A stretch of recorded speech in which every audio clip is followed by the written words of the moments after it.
네, 우리가 매년 신년의 말씀은 복음서를 통해서 우리가 배워가고 있는데, 올해도 우리의 믿음의 주여 우리를 온전케 하시는, 또 예수님께 좀 더 집중하기 위해서 올해 부활절까지 우리 연초에 복음서에 나타난 예수님의 표적과 기적들을 살펴보면서 행하신 그 일로 우리 예수님을 더욱더 믿고 또 순종하고 또 나가길 바라면서 이제 예수님의 기적의 시리즈, 표적의 시리즈를 우리가 살펴보는데, 오늘은 그 첫 번째로 요한복음 2장 1절부터 11절 말씀을 통해서 우리 예수님의 말씀이 들리거든, 그 말씀을 듣거든 우리는 어떤 행동을 해야 되는지, 우리가 그 삶을 우리 주님께 초점을 맞추고 우리 신년을 출발을 해보고자 합니다. 여러분, 이제 우리 작년이 이제 마치고 올해 이제 2021년 새해가 밝았습니다. 1월을 영어로 제뉴얼이라고 이렇게 말하는데, 이 제뉴얼이는 로마의 신화에 나오는 이제 야누스라고 하는 로마의 신에서 온 그런 단어가 바로 제뉴얼이가 되겠습니다. 이 야누스는 그 출입문을 지키는 수호의 신으로 시작과 끝을 상징하고 있습니다. 그래서 이 야누스는 얼굴이 두 개를 가지고 있는데, 하나는 앞을 향하고 있고 또 하나는 뒤를 향하고 있는 그런 신입니다. 서로 두 얼굴이 바라보는 방향이 완전히 다릅니다. 그렇게 해서 야누스가 의미하는 것은 이제 미래를 바라보면서 또한 과거도 함께 바라본다는 것입니다. 그런데 어떤 사람은 과거에만 집착하죠. 과거를 벗어나지 못한 채 현재의 시간을 허비하는 경우도 생깁니다. 또 어떤 사람은 그저 앞만 보고 달려가다가 과거에 돌아보지 않으면서 과거의 실수를 되풀이하는 경우도 생기게 되는 거죠. 그렇기 때문에 1월을 제뉴얼이, 야누스를 따온 그 제뉴얼이라고 한 데는 이런 야누스의 시선을 가지고 또 새해를 시작하자고 하는 그런 의미를 담고 있는 것입니다. 우리는 이제 이 사복음서에 나타난 예수님의 기적과 표적을 돌아보면서 이제 우리에게 또 주님은 어떠신 분인지를 좀 알면서 미래를 소망 가운데 바라보고 두려움 없이 오늘을 담대히 살고자 하는 뜻에서 이제 예수님의 표적의 시리즈를 우리가 한번 살펴보고자 하는 것입니다. 오늘 저희들이 읽었던 본문은 가나의 혼례의 기적, 혼인잔치의 기적이라고 부르는 내용이 담긴 그런 본문이었습니다. 여러분, 가장 큰 기쁨의 잔치라고 하면 혼인잔치 아니겠습니까? 그래서 결혼은 기쁨의 상징입니다. 그런데 오늘 본문에 나타나는 이 가정에 혼인잔치에 포도주가 떨어져서 이제 기쁨은커녕 정말 두고두고 원망을 들을 만한 그런 위기가 찾아옵니다. 하지만 이 위기는 곧 예수 그리스도로 말미암아 큰 기쁨을 다시 한번 경험하는 그런 놀라운 이적이 행해지게 되는데요. 그래서 예수님의 이 가나의 혼인잔치의 기적을 첫 번째 펼치신 그런 기적이고 이적이었다고 오늘 본문은 우리에게 말씀하고 있습니다. 오늘을 살아가는 우리 성도들에게 바로 이런 기적이 정말 필요하지 않겠습니까? 매년 신년을 희망을 품고 시작했지만 기쁨 대신 온갖 유형의 슬픔과 절망을 만나는 해들이 정말 반복됩니다. 2020년 신년도 그랬습니다. 그런데 어느덧 불어닥친 코로나 팬데믹으로 말미암아 어둠이 찾아오기 시작하고 두려움이 찾아오는 것은 어쩔 수 없이 우리 인생에 반복되는 그런 일들일 수도 있는 것입니다. 그런데 성경에 보면 하나님 나라는 기쁨으로 가득 찬 잔치집과 같다고 그렇게 비유하지 않았습니까? 예수 믿는 사람들의 공동체와 예수 믿는 사람들은 정말 잔치집과 같이 주님과 함께 풍성한 기쁨을 누려야 되는데, 그 기쁨을 누려야 될 우리들의 삶에 마치 포도주가 떨어진 것처럼 근심이 찾아오고 빈 항아리가 남은 것처럼 정말로 우리 인생의 공허함이 찾아오면서 당황할 때가 정말 자주 있습니다. 과연 우리 인생의 마당에 이런 기쁨을 기대했지만 슬픔과 걱정이 찾아올 때, 그러면 우리는 어떻게 해야만 합니까? 우리는 이제 정말 이 말씀을 통해서 예수님의 기적의 내용들을 통해서 또 주일마다 우리에게 주시는 거, 우리가 읽고 듣는 그 말씀이, 주님의 그 음성이, 그 말씀이 들릴 때 우리는 오늘 가나의 혼인잔치에 있었던 저들의 근심이 다시 변하여 기쁨으로 회복된 것처럼 우리 삶에도 그 어떤 상황 속에 예상치 못한 신년의 어려움을 만날 수 있지만 그 가운데서도 다시 한번 근심이 떠나가고 기쁨으로 우리 인생의 주님과 함께 잔치가 되길 바라면서 오늘 주께서 주시는 그 말씀에 귀를 기울여 보길 원하는 것입니다. 오늘 본문을 보면 우리가 예수님의 말씀을 듣거든 첫 번째, 예수를 주인으로 모시고 문제를 풀라는 것입니다. 예수님을 주인으로 모시고 우리의 모든 인생의 문제를 한번 풀어보십시오. 누가요? 예수님이 주인으로. 내가 주인이 아니라 예수님이 주인으로 모시고 문제를 풀라고 하는 것입니다. 오늘 본문 시작 1, 2절에 보니까 이 가나 혼례의 기적이 무엇보다도 중요했던 것은 그 자리에 예수님과 제자들을 초청한 것이었습니다. 그래서 2절에 보면 예수와 그의 제자들이 다 초청함을 받았더니라고 말씀하고 있습니다. 이때만 해도 요한복음 1장을 보면 7년 요한의 증거로 말미암아 예수님에 대한 소문이 유다 땅에 퍼지기 시작했던 것 같습니다. 그래서 갈릴리의 작은 가나 마을에도 예수님이 초청을 받을 정도로 희망이 되었던 것 같습니다. 그런데 그 혼례 잔치에 포도주가 떨어진 것입니다. 어느 잔치에도 어느 가정에도 어느 공동체도 뜻하지 않은 문제가 생길 수 있는 거죠. 그런데 본문에 보면 마리아가 이 잔치집의 그 문제를 가지고 하인들을 예수께 이끌려 하인들에게 명령하기를 무슨 말씀을 하시든지 그대로 따라달라고 그렇게 말씀하는 장면들을 볼 때 우리는 정말 우리 인생의 문제를 만나거든 오늘 본문이 우리에게 제시하는 것처럼 예수님의 어머니 마리아가 이 문제를, 인생의 문제를 예수님의 주인 되심으로 풀라고 우리를 인도하고 있다는 사실을 우리가 먼저 기억했으면 합니다. 사실 예수님은 이 집의 주인이 아닙니다. 손님으로 간 겁니다. 그런데 문제가 생긴 거죠. 그때 예수님의 어머니 마리아는 이 종들에게 예수님의 음성에 순종하도록 명하고 있다는 그 사실은 오늘 우리의 삶에도 이와 같은 명령을 동정녀 마리아가 예수님을 성령의 능력으로 잉태하시고 주님의 권능과 주님의 그 신성을 아시는 그분께서 오늘 우리들에게도 증언하고 있다는 사실을 기억해야만 하는 것입니다. 왜 우리 삶에 주님의 임재를 경험하지 못하고 인생의 기적을 경험하지 못합니까? 원망과 두려움으로 가득 찬 인생을 여전히 우리가 살고 있다면 여러분, 우리 인생의 주인이 예수 그리스도가 아니라 여전히 내가 되어 우리 인생을 살아가고 있는 것은 아닌지 돌아봐야만 합니다. 정직하게 말하면 우리 인생에 기적이 없는 것은 예수님을 주인으로 모시지 못했기 때문에 일어나는 일들입니다. 그렇기 때문에 주님께서 엄밀히 말하면 우리 삶에 아무런 역사도 행하지 못할 때가 많이 있는 것입니다. 주님을 진정으로 주인으로 모시고 이제는 내가 주인 되어 사는 것이 아니라 주님께서 나의 삶의 주인 되도록 살고 나의 인생을 주님께 드리는 것입니다.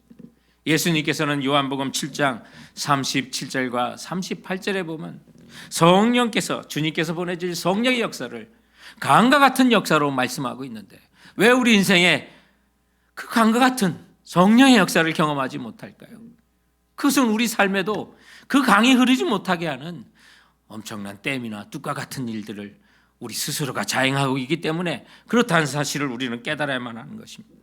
때로는 나의 자아, 자존심, 나의 생각, 나의 지혜, 나의 고집, 내 경험, 내 계획 등을 가지고 주께서 우리에게 보내주시는 성령의 강이 흐르지 못하도록 그것이 뚝이 되어 댐이 되어 그 은혜가 흐르지 못하게 할 때가 많이 있다는 사실입니다.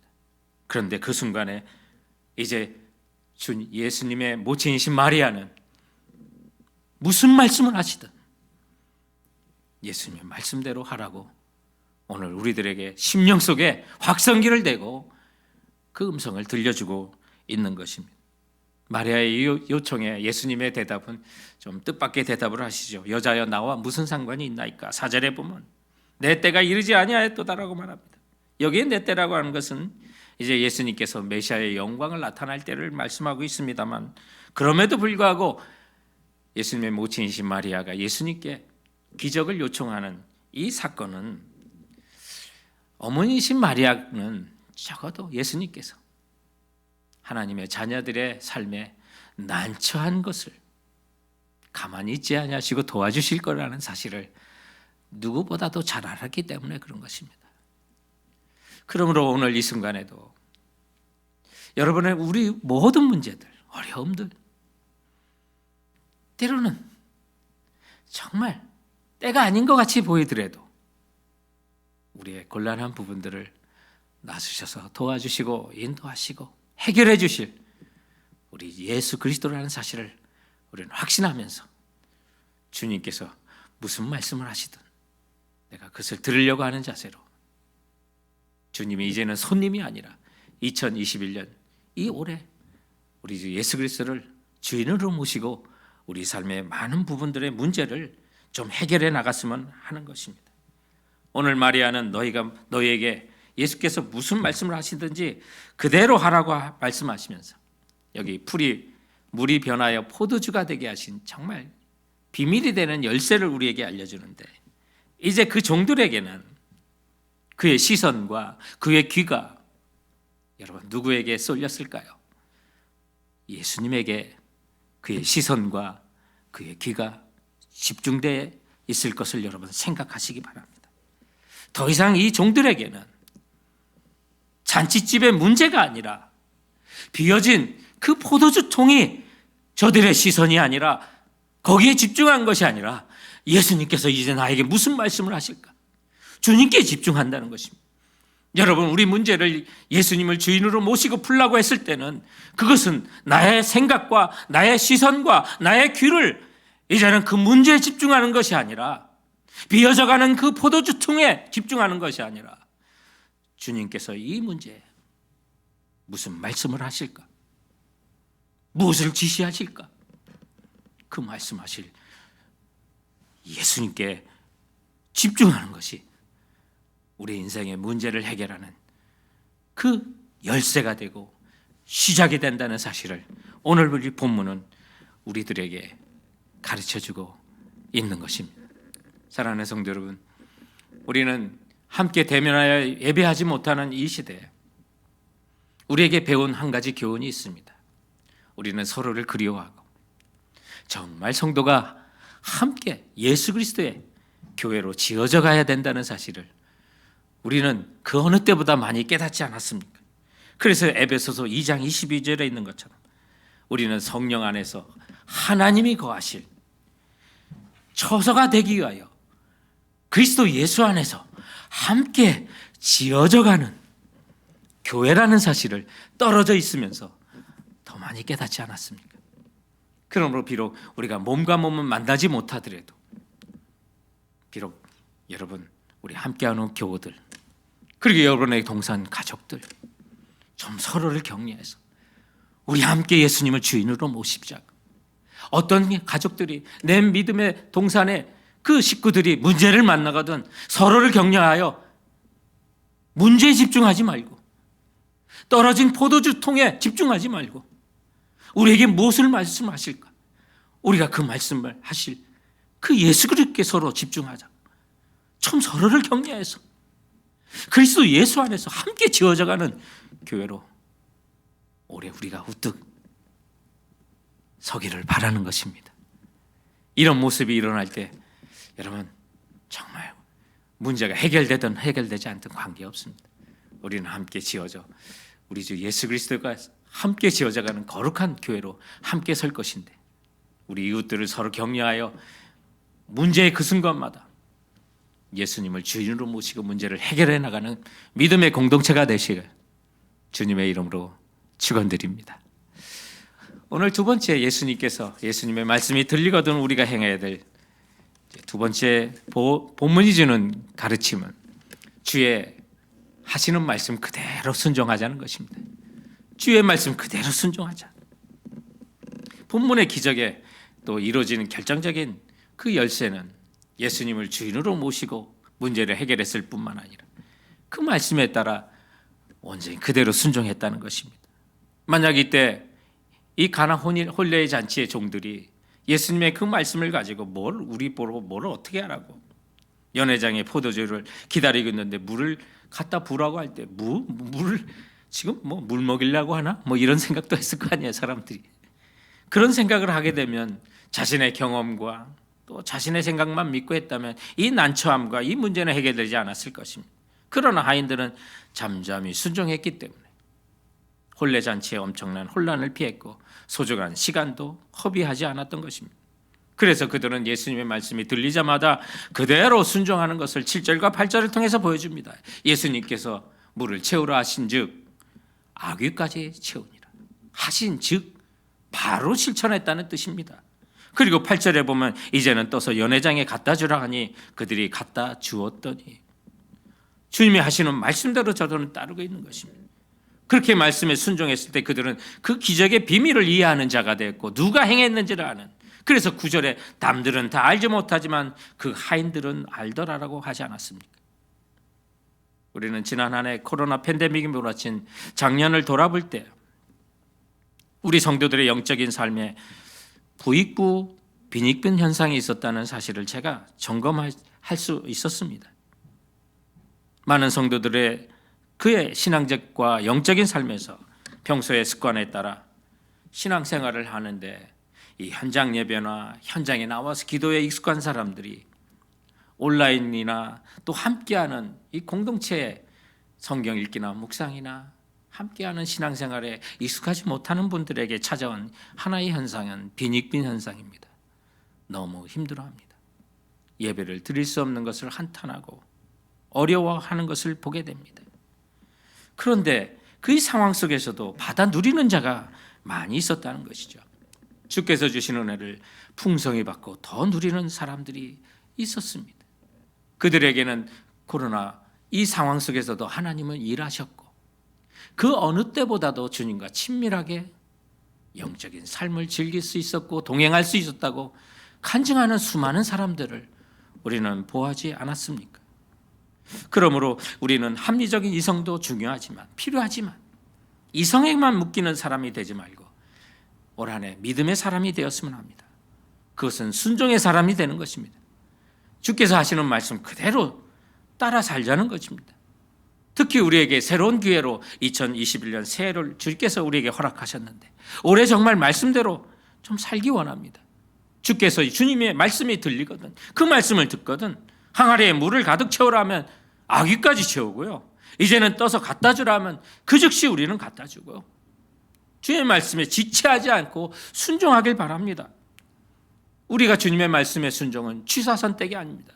그동안 많은 성도들이 취사 선택을 합니다. 내게 이런 것만 합니다. 그건 순종이 아닙니다. 불순종입니다. 우리는 주님의 모든 명령에 순종하는 그 절대적인 순종이 정말 필요로 한 것입니다. 우리 주님께서 하실 놀라운 일들에는 온전히 순종하고 갈 때 우리는 주님 앞에 모든 것이 일어나고 변화되고 새롭게 하는 역사가 일어날 것을 확신하며 순종해야만 하는 것입니다. 오래전에 영국의 캠브리지 대학에서 어느 날 종교학 시험 시간이 있었는데 그날 문제는 예수님의 고향인 이 나사렛에 가까운 동네였던 가나 혼인잔치집에 벌어진 일로서 물로 포도주를 만드신 예수님의 기적을 신학적인 관점에서 해석하라라고 하는 그런 시험 문제가 있었습니다. 강의실 안에 있는 모든 학생이 저마다 그 시험에 그 답안을 열심히 작성하게 나가는데 근데 시험 감독하는 이 교수님이 볼 때 답안지에 한 줄도 쓰지 않고 창밖에 먼 산만 멀뚱멀뚱 쳐다보는 한 청년이 있었답니다. 그 청년은 그 학생은 시험이 끝나기 5분 전까지도 미동하지 않은 채 창밖을 내다보고 그렇게 바라볼 뿐이었다고 하는데 이제 다른 학생들은 시험에 답안지를 제출하고 다 나가는데 그 학생만 남았었다고 그러죠. 그래서 강의실에 그 교수와 그 청년만 남았을 때 교수는 청년에게 다가가서 다음과 같이 최후 통첩을 했답니다. 단 한 줄만이라도 쓴다면 낙제는 없을 걸세라고 교수님이 말씀하시니 그 청년이 읽고 펜을 들더니 단 한 줄을 쓰고 강의실을 나갔답니다. 그 답안의 내용은 다음과 같은 것이었습니다. Water so is created and blessed. 그 말의 뜻은 물이 그 주인을 만남에 얼굴이 붉어졌더라라고 하는 것이었습니다. 이 짧은 답안으로 최우수 학점을 받은 그 청년은 바로 영국의 위대한 시인이었던 바이런이라고 하는 분이었습니다. 물론 이 바이런의 답안은 사실은 그보다 175년 전에 태어나신 그 영국의 17세기 시인이었던 리차드 크래쇼가 쓴 The Conscious Water, So is God and Blood이라고 하는 의식이 있는, 생각이 있는 물은 그 주인을 만날 때, 하나님을 만날 때 그 얼굴이 붉어졌다라는 그 시를 인용해서 이 바이런이 적은 것인데, 여러분 정말 생각이 있고 의식이 있는 사람이라면 창조주를 만나고 주인을 만났을 때 모든 것이 변할 수 있는 것은 지금도 그대로 이루어지는 삶의 주님의 역사라는 사실을 우리는 믿어야만 하는 것입니다. 물도 하나님이 예수 그리스도께서 주인이십니다. 우리의 주인도 예수 그리스도이십니다. 우리를 창조하신 분도 주님이십니다.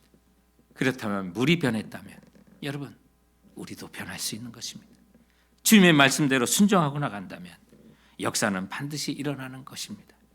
그러므로 올 한 해 우리 공동체가, 여러분의 동산이 우리 함께 주님의 말씀에 순종하는 종이 되자고 서로를 한번 격려해 보시기 바랍니다. 혼자 어떻게 물을 채울 수 있습니까? 그 종들이 다 함께 가서 그 말씀에 순종했다는 것을 기억하십시오. 그 종들이 함께 연회장에 그 포도주를 날랐고 그 종들이 함께 9절에 보면 하인들은 알더라. 한 사람의 하인이 아니라 여러 하인들이 그 역사를 알게 됐다는 사실을 기억하십시오. 그러므로 하나님의 역사, 그 말씀에 순종할 때 여러분 우리 이웃들에게, 우리 지체들에게, 우리 동상 가족들에게, 믿음의 성도들에게, 세계 성기침내게 온 성도들에게 우리 함께 주님의 말씀에 순종하는 종이 되자고 서로를 격려하시고 주님 말씀에 순종하여 주님께서 베푸시는 그 놀라운 그 사건들을 우리 함께 알아가는 우리 성도들 되시길 주님의 이름으로 축원드립니다.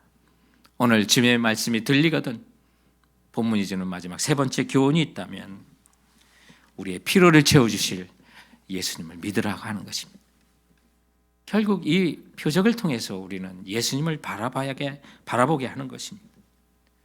지금 우리가 이 표적을 통해서 우리들에게도 물이 변하여 포도주를 지금 여러분 마시려고 하면 안 됩니다. 오늘 이 본문의 기적을 가르쳐서 11절에는 표적이라고 표현하고 있다는 사실을 기억하십시오. 이건 미라클이 아닙니다. 표적입니다. 사인입니다. 사인.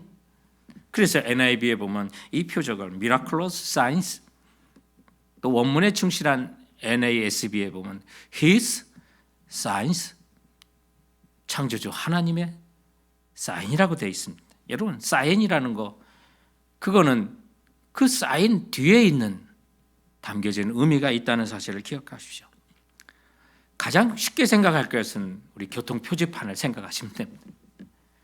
우리가 가장 쉽게 보는 그 사인판, 여기 스쿨이라고 써 있고 또 자녀들과 부모가 함께 건널목을 건너면 이거는 학교의 앞에 있는 건널목이니까 속도를 줄이라고 하는 것이 이 사인판에, 조심하면서 속도를 줄이라고 하는 것이 이 사인판의 진정한 의미가 되는 것입니다. 그런가 하면 여러분 정말 보지 못한 사인판도 많을 겁니다. 그러나 그것이 다 의미가 있습니다. 여러분 저 핀란드에 이상한 사인판이 하나 있습니다. 이게 도둑을 조심하라고 하는 건 아니고요. 지금 이 사인판은요, 산타크로스의 고향으로 알려진 핀란드 북부의 로바니에메이라고 하는 그 마을에 있는 표지판입니다. 그래서 혹시 여러분 행운이 있으면 산타크로스를 만날지 모른다고 하는 그런 표지판인데, 이것은 공식 교통 표지판은 아니고 마을의 특징을 알리는 그런 표지판이라고 합니다. 그런가 하면 실제로 교통 표지판들도 있는데, 루마니아에 가보면 그 국경 도시의 페치카라고 하는 그 마을에 있는 공식 사인판에는 다음과 같은 것이 있습니다. 술 취한 사람을 조심하라고 하는 그런 표시가 있습니다. 또 이 마을에는 술을 많이 먹는 것 같습니다. 그래서 술 취한 사람들이 길을 건너다가 비명에 횡사하는 일들이 많이 발생하니까 이런 표시판을 만들어서 달릴 때 이 마을에 술 취한 사람들이 많으니까 교통사고가 나지 않도록 조심하라고 하는 취객주의 표지판이 실제적으로 이제 루마니아에 있는 그런 표시판이기도 합니다. 그런데 요즘 많이 늘어나는 표시판 중에 또 하나가 있다면 다음과 같은 것입니다. 스몬비라고 이렇게 말하는데 스마폰과 좀비의 합성어로 조심하라고 하는 표시판인데, 이 표지판은 스웨덴에서 2015년부터 이제 공식적인 교통 표지판으로 이렇게 도로에 설치되어 있는 그런 표지판입니다. 워낙 보행을 하면서까지도 스마폰을 쳐다보다가 건널목을 건너면서 교통사고가 많이 일어나다 보니까 이제 스웨덴에서는 2015년부터 다음과 같은 룩업 피포 지나갈 때 고개를 좀 들고 가라고, 또 사람을 좀 서로 바라보라고 이런 표지판을 세우고 있는데, 이 보행 중에 스마트폰 사용에 주의하라고 하는 이 표지판은 한국도 지금 많이 생겨나고 있고 이제 미국과 전 세계적으로 많이 펼쳐지고 있는 그런 사인판이라고 하죠. 지금까지 우리가 살펴본 사인판은 사인판 이후에 어떤 의미가 있었다는 사실을 우리가 찾아본 것입니다. 바로 이와 같은 것이 예수님의 표적이 됩니다. 예수님께서 오늘 가나 혼례의 잔치에 물이 변하여 포도주가 되게 하신 데는 진짜 예수님이 우리에게 보여주고 싶어 하시는 의미가 있다는 것입니다. 요한복음은 요한이 기록한 복음서입니다. 복음서는 누구를 알려주고 있습니까? 바로 굿뉴스 되시고 복음이신 예수 그리스도를 우리에게 알려주고 있는 것입니다. 복음은 예수님께서 이 땅에 오셔서 행하시고 고난당하시고 십자가에 죽으시고 부활 승천하심으로 비롯된 예수님에 관한 모든 것이 우리에게는 좋은 소식이고 복음인 것입니다. 그래서 로마서 1장 2절부터 4절에 보면 이 복음은 하나님이 선지자를 통하여 그의 아들에 관하여 성경에 미리 약속하신 것이라. 그의 아들에 관하여 말하면 육신으로는 다윗의 형통으로 나셨으며 성결의 영으로는 죽은 자들 가운데서 부활하사 능력으로 하나님의 아들로 선포되셨으니 곧 우리 주 예수 그리스도시니라.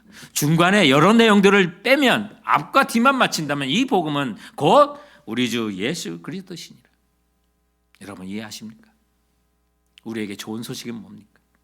우리의 문제, 우리의 필요, 예수님으로 인해 진정으로 채워질 수 있다는 것입니다. 그러므로 복음서에 예수님께서 여러 표적을 통해서도 보여주고 싶은 것은, 오늘 이 가나 혼례의 표적이 보여주고 싶은 것은 예수님이 나의 삶에 나의 문제를 비롯한 모든 삶의 필요를 누가 채워주신다고요? 주님이 채워주시는 그 예수님이 나에게 어떤 분이신지 누구이신지를 오늘 이 표적을 통해서 우리에게 알려주시는 것입니다. 그러므로 가나 혼례의 이 표적도 바로 예수님만이 나의 문제의 진정한 해결자가 되시고 필요를 채워주시는 분이신 것을 우리에게 보여주는 사인이라는 사실을 여러분 기억하십시오. 그래서 예수 그리스도께서 우리의 좋은 소식이며 우리의 복음이 되시는 것입니다. 이 표적을 보고도 여전히 우리는 빈 단지를 갖다 놓고 물을 채워놓고 주님께 질 좋은 포도주를 만들어 달라고 여러분 주님께 간구하거나 빌면 오늘 이 표적을 잘못 이해한 것입니다. 이 혼인잔치의 손님들은 이제는 처음보다 나중에 더 좋은 포도주가 나왔다고 10절에 그렇게 외치지 않았습니까? 이처럼 가나 혼례 잔치의 표적을 일으키신 주님이 나의 구주가 되시고 주인이 되시고 내가 순종할 때 주님이 나에게 나의 모든 문제와 삶의 필요를 채워주시는 분이시라면 안다면 이제는 주님께서 오셔서 제자들에게 우리에게 외치신 것처럼 내가 온 것은 양으로 생명을 얻게 하고 더 풍성히 얻게 하려 하신다고.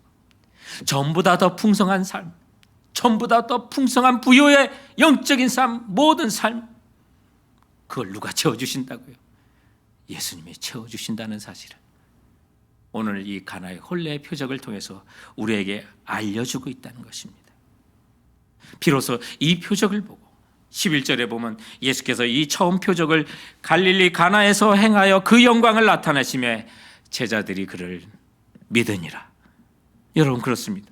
주님의 이 표적은 우리가 과거를 돌아보는 이것은 오늘의 예수 그리스도를 더욱 믿고 의지하고 순종하기 원하는 것입니다. 올 한해 우리의 모든 필요를 주님께서 채워주실 것을 믿고 순종하고 나갔으면 좋겠습니다.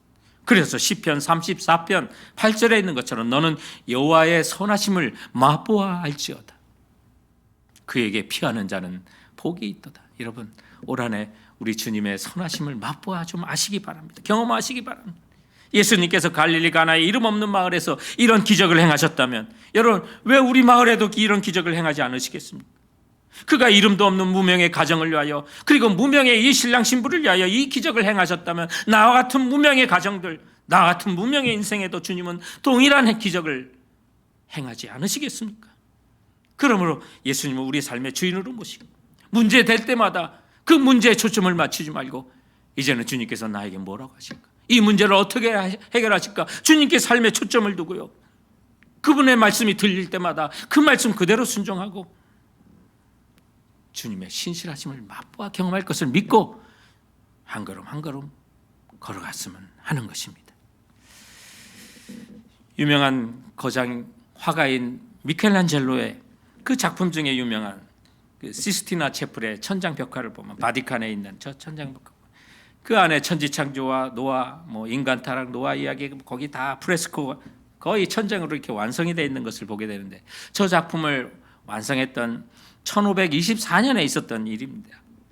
거의 다 작품이 이제 끝난 것으로 보이는데, 이제 미켈란젤로를 도운 그 조수들이 이제 마지막 터치를 하고 있는 이 미켈란젤로에게 한 사람이 이렇게 말했답니다. 선생님, 이제는 거의 끝나지 않았습니까?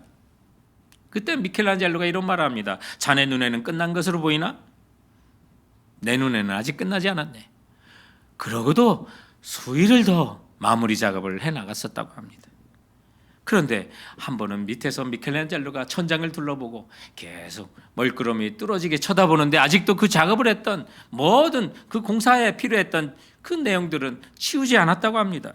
그때 한 제자가 또한 이렇게 물었답니다. 선생님, 이제는 정말 다 끝난 거 아닙니까? 그때 미켈란젤로가 이런 유명한 대답을 남겼다고 합니다. 내 눈에는 끝났는데 주님 보시기에는 어떨지 모르지.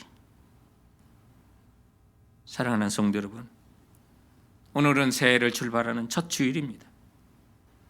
그런데 우리는 언젠가는 올해를 결산하는 또한 마지막 주일을 만날 것입니다.